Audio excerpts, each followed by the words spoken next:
안녕하세요. 김광삼의 찐꽃TV 김광삼 변호사입니다.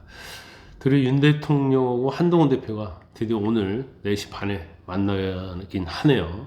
독대 했는데 독대는 이루어지지 않고 2+1 회담, 회동이 이루어졌어요. 뭐 저녁 만찬을 한다랄지 그런 게 아니고 이제 티타임을 가지면서 이 얘기를 하기로 했기 때문에 그렇게 뭐 분위기가 좋지는 않을 것이다 이렇게 보고요. 그런데 왜 3자 회동일까 이런 생각이 들어요. 뭐 비서실장까지 참여를 한다고 하는데 오늘 회동의 주제는 김건희 여사 리스크잖아요. 뭐 정치에 관한 것도 아니고 의료개혁에 가는 것도 아니고 또 야당에 대한 대응을 어떻게 할 것이냐 이게 아니거든요.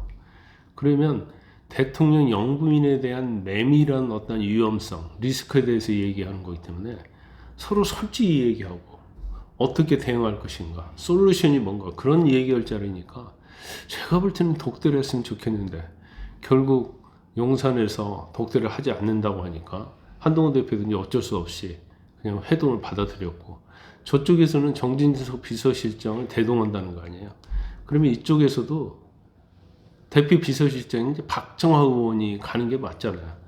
박정화 의원은 같이 간다 보니까 또 거기에 대한 용산이 굉장히 불편했다고 합니다. 아직도 뭔가 용산의 인식에 있어서 저는 문제가 있다 이렇게 봐요. 결과적으로 이번 회동 자체는 김건희 리스크잖아요. 특별 감찰관을 막 만들겠다, 제2부속실도 만들겠다, 사과하겠다. 사실 이런 것들이 이제는 먹히지 않아요. 이미 때는 다 지나갔고 버스는 지나갔어요.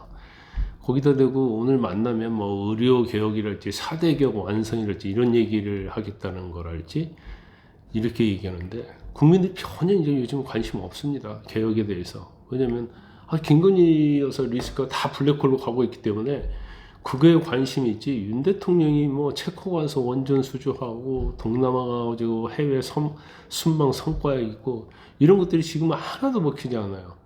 결과적으로 오늘은 결과에 있어서 김건희 여사와 관련된 부분이다 이렇게 보입니다. 이걸로 인해서 신뢰 회복이 돼야지 단순히 만나고 사이좋고 뭐 웃는다고 해서 신뢰 회복이 될 수 있는 것은 아니거든요. 결국 현재 어떤 여당의 또 여권의 정치 주도권은 한동훈 대표가 가지고 있다고 볼 수밖에 없어요. 왜냐면 김건희 여사에 대한 특검에 대해서 일부 뭐 지난번 4명이 이탈했잖아요. 4명이 민주당 쪽에 손을 들어주면 특검 가는 거예요. 또 탄핵도 마찬가지잖아요. 탄핵도 3분의 2잖아요. 그러면 여기에도 8명. 근데 지난번 김건희 여사 특검 때 4명 갔기 때문에 4명만 더 있으면 윤 대통령 탄핵이랄지 김건희 여사 특검 이거 두 부부에 관한 거잖아요. 2명이 윤 대통령 부부에 관한 거기 때문에 이것을 어떻게 하느냐는 결국 한동훈 대표에 달려있기 때문에 주도권 자체는 이제 한동훈 대표에게 있다고 볼 수밖에 없다. 그러면 리스크를 해소하는 데 있어서 불편해하지 말고 서로 솔직한 대화를 하고 결론을 내려야지. 그렇지 않으면 이제 엄청난 일이 일어날 수 있다 이렇게 봐요.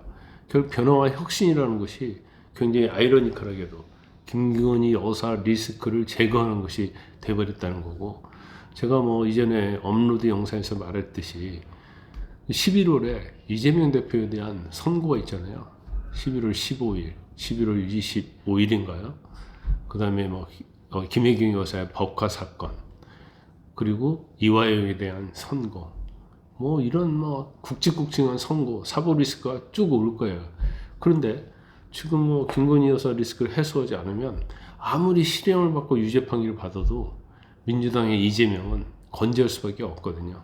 그 전에 여당, 여권에서 빨리 변화와 혁신을 해서 그런 리스크를 국민들로 하여금 깨닫게 만들어야 한다는 거죠. 그런 준비를 지금 해야 하는데 그 준비의 첫 단추는 오늘 2+1 회동의 결과가 좌우를 할 것이다 이렇게 봅니다.